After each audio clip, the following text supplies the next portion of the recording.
Why do I keep walking into door frames? So, if you came over from the short, welcome. I have a confession. I'm constantly walking into things. And not little bumps. I mean full on shoulder checking door frames. Here's the part I don't understand. I saw the door frame.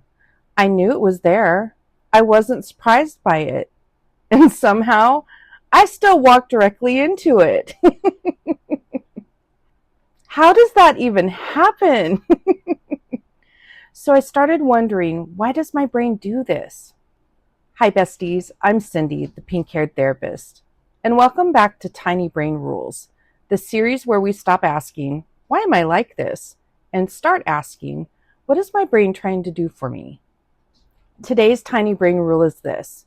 I can see the obstacle and somehow still hit it. And judging by your comments, I'm definitely not the only one. Here's my life. I trip over air. I catch my pocket on door handles. I bang my elbows on counters. Coffee tables attack me. Cabinets appear out of nowhere. And don't even get me started on corners. I swear corners have a personal vendetta. Sometimes my family hears me yell, ouch, from another room, and they don't even ask what happened anymore. They just know I hit something. For years, I thought, I must be clumsy. Maybe you've thought that too. But then I started learning something really interesting. Being clumsy isn't about being careless. Sometimes your brain is having a hard time keeping track of exactly where your body is in space. Think about it like this. Your brain is constantly doing thousands of little calculations. Where's your foot? How close is your shoulder to the doorway? How far is the counter? Most of the time, you don't even notice your brain doing it. It just happens in the background. But for some of us, those calculations aren't always perfectly accurate. So even though I see the doorway, my brain thinks I'm giving myself a little more room than I actually am. Apparently not, though. That realization was actually kind of freeing because I stopped telling myself I'm so careless. Instead, I started thinking my brain just guessed wrong.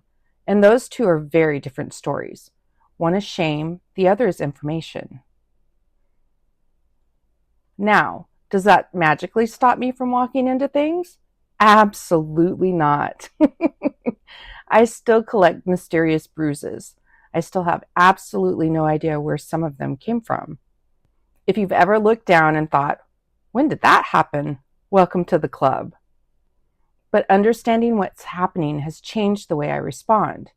Instead of getting frustrated with myself, I laugh. Then I slow down, especially when I'm tired, overstimulated, or trying to do 6 things at once. Because I've noticed those are the days I'm most likely to become personally victimized by furniture. One thing that's helped me is something incredibly simple. When I notice I'm in one of those walking into everything days, I intentionally slow down my body. Because my brain needs an extra second to catch up. Sometimes I literally tell myself, slow is smooth. I know it sounds silly, but it really helps. This is also one of the reasons I talk so much about working with our brains instead of constantly fighting them. I spent years trying to shame myself into being less clumsy. It never worked. Understanding my brain worked a whole lot better. So here's my tiny brain rule for this week. Just because my brain can see something doesn't always mean it's perfectly judging where my body is. And honestly, that makes me feel a whole lot kinder toward myself. Now, I have to know. Finish this sentence in the comments. The object I've walked into the most is... Let's compare notes, because I have a feeling there are a lot of bruised shoulders watching this video. If you enjoyed this episode of Tiny Brain Rules, I'd love for you to subscribe, because every week we're unpacking another one of those little mysteries that makes us stop and say, wait, my brain does that too? And if you want practical tools for moments like this, my brain first aid kits are on my website, linked in bio. Until next time, be curious with your brain, and maybe give the door frame a little extra space, just in case.